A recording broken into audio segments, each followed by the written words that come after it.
this national security supplemental is of the utmost importance. It is of dire importance to our national security.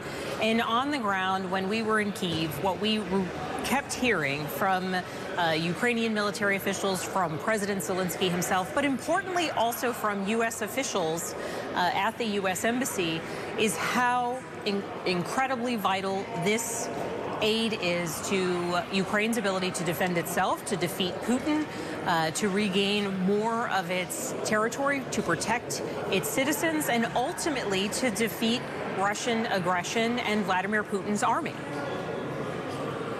Well, reality seems to be biting pretty hard here, Congresswoman.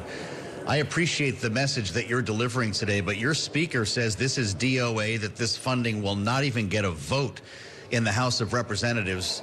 And the calendar looks pretty challenging right now. Even if this money does get passed, it's going to take a long time. Do we need to be honest with ourselves or honest with Ukraine about what's happening in your House of Representatives? The reality is that one person, the Speaker of the House, has the ability to bring this bill for a vote. If he were to bring the bill for a vote today, it would pass with an overwhelming majority. This bill would deliver vital support to our Ukrainian allies. It would deliver vital support to our Israeli allies. This bill would deliver vital humanitarian aid to stabilize a region that is currently destabilized. And this bill would support our partners and our allies in Taiwan, because make no mistake, right now China is watching, Iran is watching, and Vladimir Putin is watching.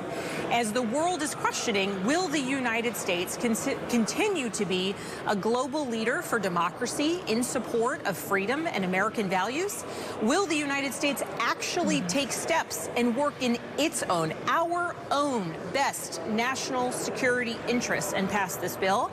And that decision comes down to one man. Is he going to choose the national security priorities of the United States, bring this bill forward? I don't even care if the Speaker votes for it himself. He just needs to bring the bill. Because the reality is, failure to bring this bill is an abdication of our responsibility. It is an absolute capitulation to Vladimir Putin, and it endangers our country. So there's no other option but for us to bring it. But, Congresswoman, theoretically, there is another legislative option that could go around the Speaker, a discharge petition. Are you effectively telling us today that you don't think that stands a real chance of working? I think all options are on the table, but I think it's tragically sad that we are trying to come up with procedural avenues around the most simple and straightforward manner. We're the House of Representatives. We're supposed to take votes up or down. This bill represents a major priority for our security. And so, yes, I am happy to look at all of the other contingencies we could put in place if we are dealing with the reality that the Speaker of the House doesn't want to protect our country and our national security interests. But the fact that we're actually having to plan for these sorts of contingencies is, in my mind, tragic. I'll continue working with my colleagues to make those plans because we need this bill to pass. But the bottom line is it could pass today if only the Speaker would bring it. Well, you wonder what's going on here. Some have suggested there's a bit of gaslighting going on at the hand of Donald Trump. That as long as the Speaker's on the phone with Mar-a-Lago, this is never going to happen, Congresswoman. You know what? That's one step even further. The idea that a former president and, now candidate for president would want to stand in the way of the United States Congress protecting our own national security interests. The United States Congress, House of Representatives, passing a bill that passed with the support of 70 senators, Democrats and Republicans. It is absolutely just ridiculous that Donald Trump would be on the phone with the Speaker and encouraging him to do anything other than bringing a bill forward that protects our interests, that protects our values, and that ensures our national security interests are prioritized.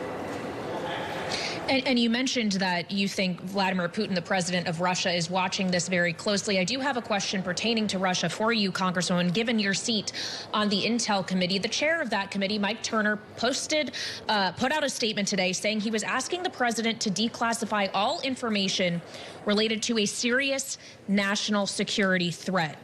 Congresswoman, we've seen reporting that this is about Russia. Can you confirm that? I respect you for asking that question, but as a former intelligence officer and current member of the Intelligence Committee, I'm going to just defer to the statement that the chairman has made and not provide any additional comment on that. Well, Congresswoman, could you at least tell us if this should concern us? Should we be eminently worried about a threat here wherever it's coming from? I think we should always be concerned of the threats that are targeting the United States. There will always be foes the world round. We know them economically and militarily: China, Iran, North Korea, Russia. And that is why we must pass this national security supplemental. And particularly at a time when we do see a statement coming out from the chairman of the Intelligence Committee noting that there are specific threats at this time that there have been specific briefings about. No, there's no time like the present for us to actually focus on our national security and push this bill forward. I realize you don't want to talk about this, Congresswoman. As a former CIA officer, I wonder if you think this is irresponsible for the chairman to put something out like that without telling people what the heck it means.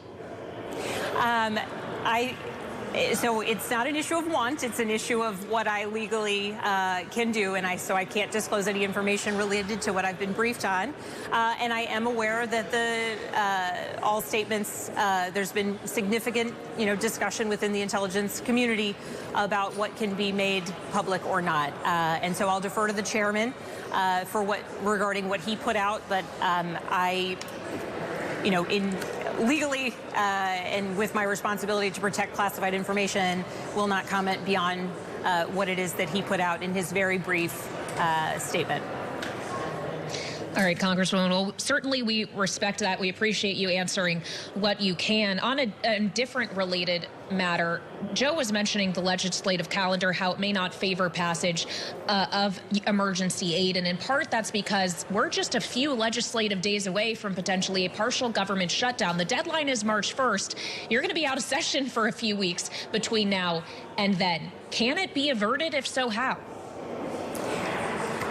This is another question where, when Speaker Johnson stepped forward and said he wanted to be Speaker, that puts him and his leadership team in charge of the calendar. Certainly, I think it's totally appropriate if Speaker Johnson wants to say, you know what, not only do we have this supplemental, this national security supplemental to do, but we also must fund the government. We also need to do FISA 702 reauthorization. We also need to focus on FAA reauthorization. Let's cancel that district time. Everybody come back to Washington, stay in Washington until we get this done. I would be wholly supportive of a Republican leadership choosing to do that, because you're right, there's limited time and there is much to do. And particularly when we do see, floor time being spent impeaching Secretary Mayorkas rather than actually putting forth the government funding that will ensure Border Patrol has the dollars they need to actually enforce the current laws, broken or in need of improvement though they may be. The idea that we're spending time on that and not funding vital agencies like Border Patrol, our military, et cetera, is I think it speaks to the sorts of priorities that are currently being put forward. But the limited calendar, that is of the majority's doing, and it is fixable if they want to keep us here, and I would be wholly supportive of that. We'll let you get back to your day in just a moment here. We only have a minute left, Congresswoman. If Mike Johnson passes a CR to keep the government open, will he be fired? I can't imagine the reality that, I can't predict what my Republican colleagues would do. I would say the fact that we live in a world where a speaker is routinely choosing not to govern because that might lead to his ouster by his right-wing flank, that is everything that is wrong with the United States Congress. I wish that he would say, I'm a Speaker of the House. My job is to ensure that governance is occurring. Therefore, I will bring bills for a vote. Vote for them, vote against them. That's the prerogative of each individual member. But to actually keep us from governing because he might lose his job, it's a sad reality, and one I wish that he would push through.